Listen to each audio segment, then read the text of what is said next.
Ladies and gentlemen, we're back with yet another one of our wacky Nuzlockes, and that is the Letterlocke. The concept is simple. It's a hardcore Nuzlocke, but the Pokemon's names all have to start with the same letter. I'm allowed to use the pre-evolutions of any Pokemon allowed by the rule set. For instance, the letter P would allow Primeape, so Mankey is legal. But even though Ponyta is fair game, Rapidash will not be allowed because I can simply not evolve the Ponyta. And speaking of the letter P, that's the letter I will be forced to use, as the Pokemon I will Nuzlocke is Pokemon Yellow, with its infamous starter, Pikachu. So, grab your dictionaries and writing techniques, cause there are pretty Pokemon plays probably present in this video. As I mentioned, Pikachu's the first Pokemon we start the game with. Priceless, as we will call this boy, will soon be joined by two friends, Pecking, the Pidgey, and Pain, the Mankey. Before heading forward, I make sure to beat the rival fight on Route 23 so to get the Jolteon version of the rival's team, arguably the hardest one. I quickly make my way through the Viridian Forest and get right into Pewter Gym, home of Gym Leader Brock. We lead Mankey, which uses Low Kick to beat Geodude. We also chip Onix, but to my surprise, it moves before us. I go Pidgey and go for the cheesier Sand Attack spam, then back to Mankey, Leer, and KO with Low Kick. So far, so easy. Route 3 is pretty uneventful, as it often is, and so is Mount Moon, except for a little guy that gets added to the team, and that would be Plague the Paras. Paras is definitely not a Pokemon I usually care about in a Nuzlocke, but I would have you know there is only 10 different Pokemon in this game that start with P, 2 of them being forced to stay unevolved, and one of the best of the remaining ones being Persian, unobtainable in yellow. So if there is a line of Pokemon I can fully evolve, it will be foolish not to use. Speaking of Paras being useful, the next gym leader is Misty with her water-type Pokemon. I lead Pikachu, easily beating Staryu, but come Starmie, Pikachu is at risk of getting crit to death from full HP, as Starmie has a beastly special stat. So we go Paras, which has the benefit of forcing the AI of using Tackle or Harden exclusively, as Misty never clicks not very effective moves. I stun Spore the Starfish and then spam massive super effective Leech Lives. Paras is hilariously a very convincing counter to this extremely dangerous Starmie and yields us the second badge. Now that Misty is done, we can do the whole chore of getting to Bill, fighting the Dig Grunt, which gives us the very useful TM Dig for our Paras. We also grab Cut from the SSN and give it to Paras, as well as evolve it to Parasect. Look at this guy get all these moves and stats. I'm proud of you, little Paras. Now go show the next gym leader how great you are. With my newly evolved Parasect, all it takes is 2 digs to beat the Raichu. Man, forget Venusaur and Gyarados, Parasect is the real deal. Parasect also helped a lot with Rock Tunnel with its decent defense and dig to beat the Hikers. It's safe to say that it's been carrying the run from the point we caught it. Let's hope everyone else does an equally good job. Speaking of other Pokemon, once at Celadon, we get programmed the Porygon from the Game Corner for 9,999 casino coins that I definitely obtained through hours of in-game gambling and did not hack in through PK Hex. I now have a whopping 5 Pokemon for the next challenge, Erica. Programmed as my lead, Pori easily dominates Tangela and gets it to low HP, which allows me to go Pecking that kills with the newly acquired HM Fly. With the same move, Pitch destroys both other Pokemon and wins us the badge with a little bit of help from the Featherless Duck. So far, so good. With 4 badges in hand, I go on to do the Rocket Hideout and Pokemon Tower stuff quite easily and get the Pokéflute, which unlocks Fuchsia City. In the Safari Zone, I get a Pinsir named Pinch, as well as a Good Rod, which lets us fish for a Poliwag in Viridian City that we name Prince. This name is justified by the fact that Poliwrath is the best Pokemon I have access to in the Letterlocke. This little guy might be a pretty meh water type, but water is pretty amazing to have in Kanto, especially when the only other option is the unevolved Psyduck. Also, Poliwrath gets Amnesia, which boosts our special stats by 2 stats, effectively doubling your special attack and special defense in 1 turn, making it one of Gen 1's most broken moves. But as nice as Prince is, the next fight will be about good old Pidgeot.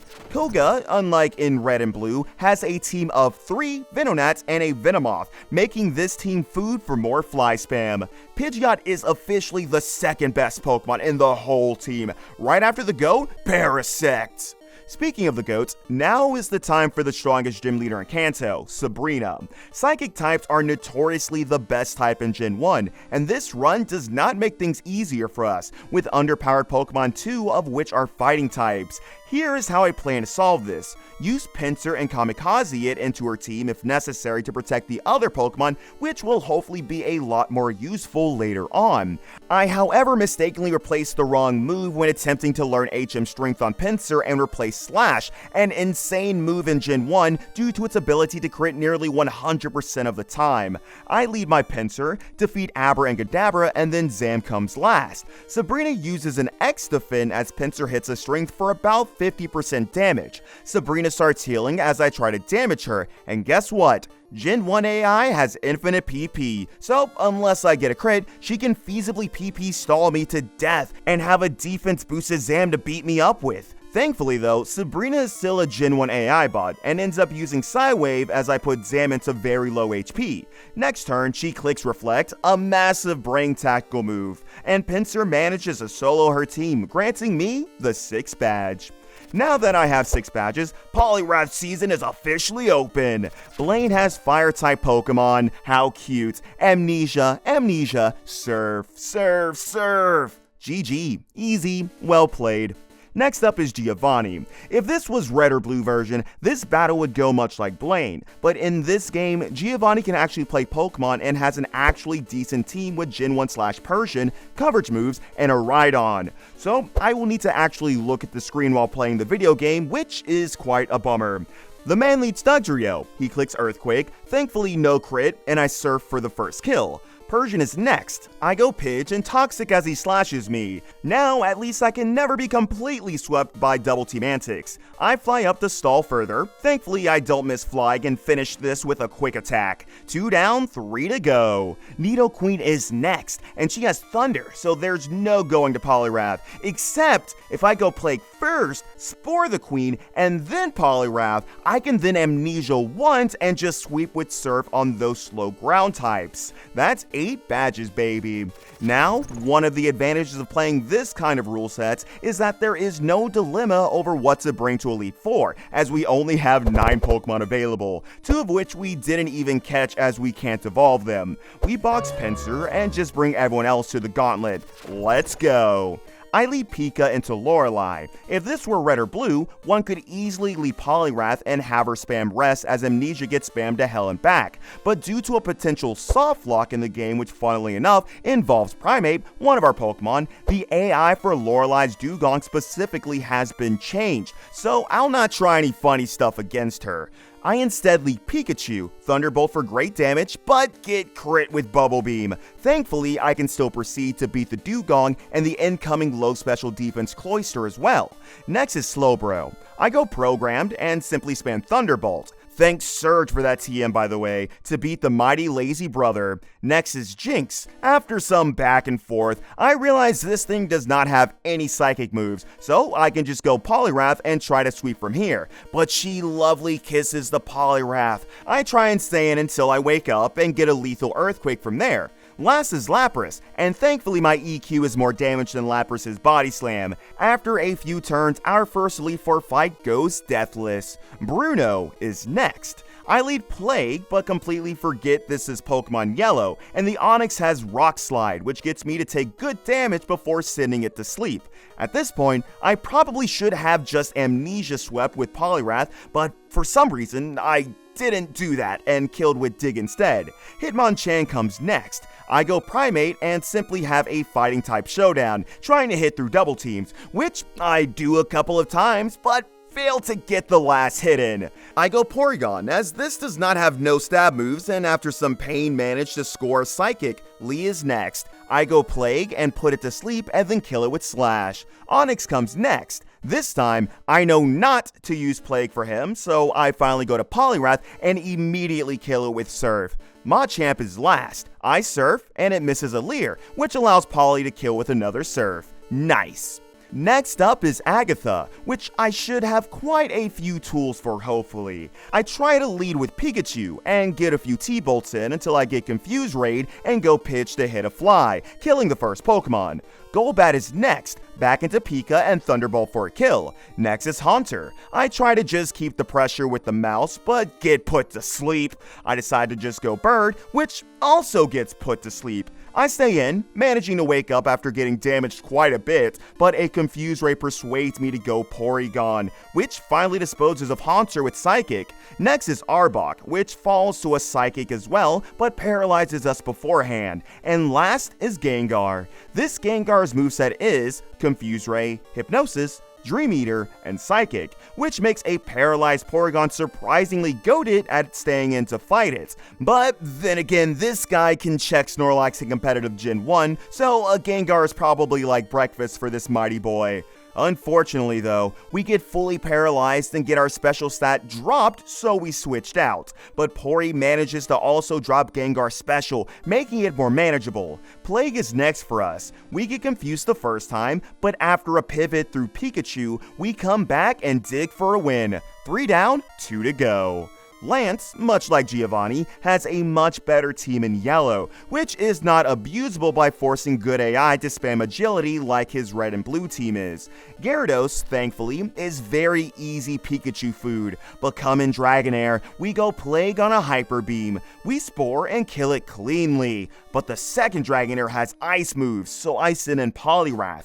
Obviously, Poliwrath can beat this Dragonair. The problem, though, is not Dragonair. It's not even the Dragonite with its massive coverage. It's Aerodactyl. That thing can hit 3 things on our team super effectively, has a massive chance to crit thanks to Gen 1 crit mechanics, and is very hard to outspeed with my not super fast Pokemon. However, I may or may not know some dark arts of Gen 1 Pokemon to help me sweep this fight. See, Gen 1 has what it's referred to as the badge boost glitch. Some gyms, when you beat them, will give you a boost to one of your stats for all your Pokemon. However, due to a programming mistake, whenever you boost your own stats, you get more badge boosts applied to your Pokemon in that fight.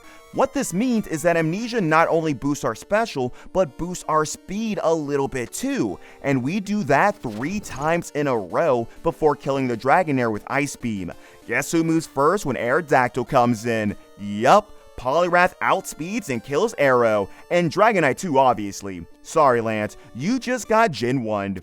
So there's only one battle remaining, the one, the only, champion and rival, not P.